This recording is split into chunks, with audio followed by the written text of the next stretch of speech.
Welcome back, everybody. Let's get started with the craziness and the madness. Now, we're going to be talking about Doordash today. Now, the way Doordash used to be,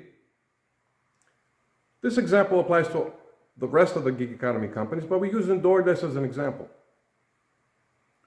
Now, you didn't have that many drivers, but you didn't have that many offers either. So it kind of averages out. It averages out, everybody's getting an offer. And they're making some offers. The distances were short. The tips were decent. The base pay could be a little bit better, but at least they were making some money. What happened?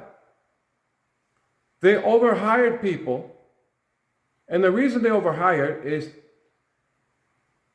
the what they call the experiment that they were trying to do is that by hiring new drivers, they'll accept these low-paying offers because later on, we noticed that the offers with the tips were getting less. There were less tips in the offers. And the base pays were going down.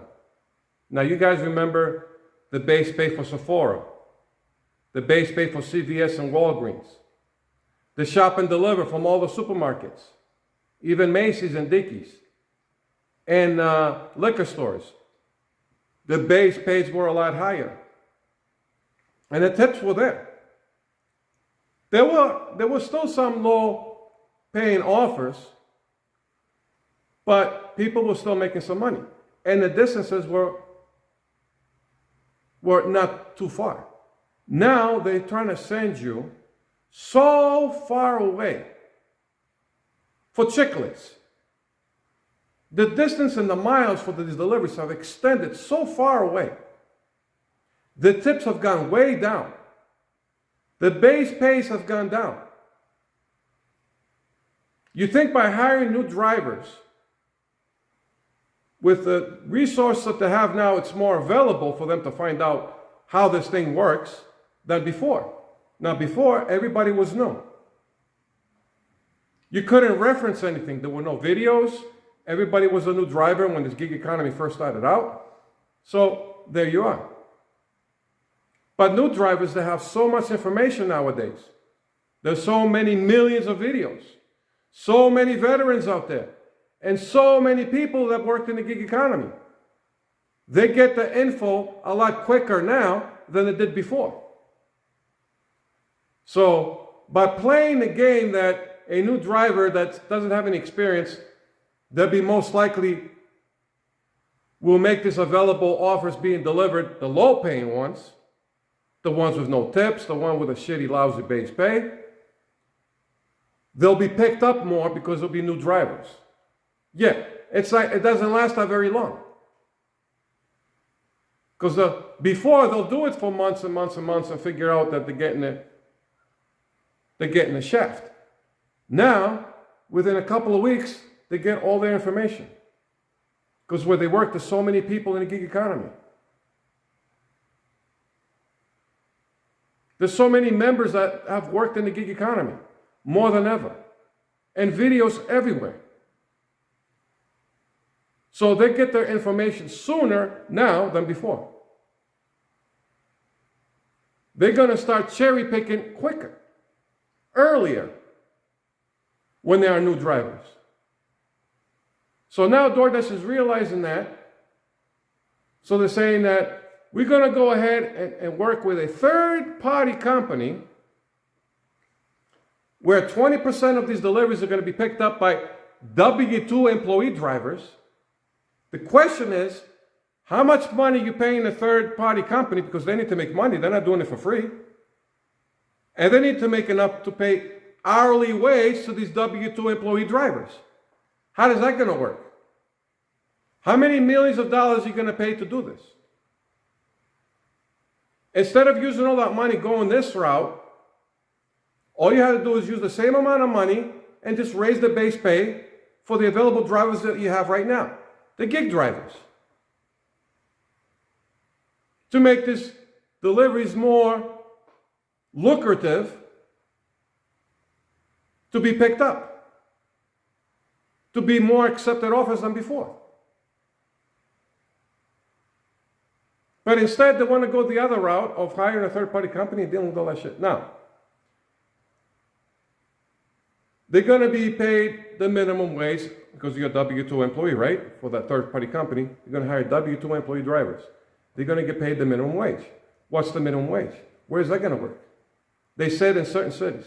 It better be, because I can see that only working in cities where it's $15 an hour or $20 an hour. That's the only way a W-2 employee driver will do that.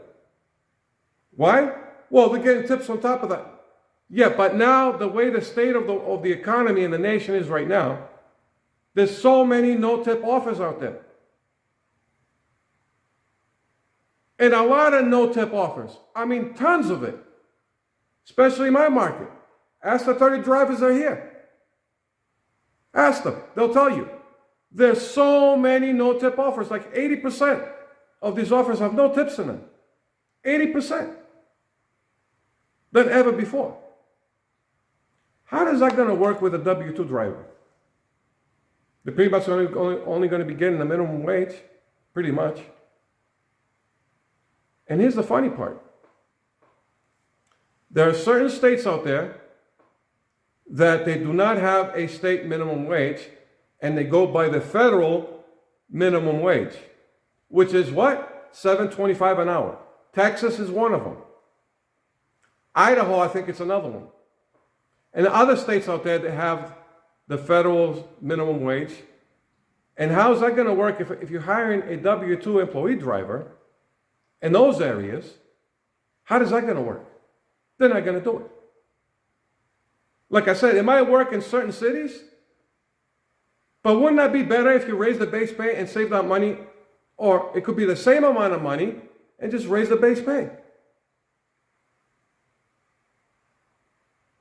And it doesn't matter how many people you have, because now you're going to have to deal with, if there's no offers in those areas, you still got to pay these drivers a minimum wage every hour. And it's not going to be the Doordash time. It's going to be, this is a W-2 employment now. This is not work as a gig driver, get paid by hour with Doordash as a gig driver. No, you're getting paid by hour now as a W-2 employee. And they have to get paid benefits too. How is that going to work? If there's no offers in the state of the economy the way it is right now, less and less offers are being made. More customers are picking up their shit because the state of the economy, they don't want to pay the delivery service fee, and they don't have money for tip. Most of them the glitches too. We got to include that. It makes the customer more fed up and goes and picks it up. So less and less offers. How the hell is that going to work out? Now, I can see this working where the state of the economy is excellent.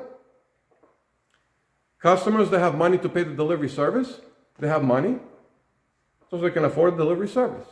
And they can afford the tip. And they can afford to order more. And more customers order in through the gig economy apps. The way it is now, they're picking up their stuff. And when they do order, no tips in them. And we're going to do this now. This is not going to work the way it is, the state of the economy the way it is now. It's not going to work. Only when there's an excellent economy, everybody benefits. Not now. But you're doing it the worst time, you're doing this now? That's the strategy?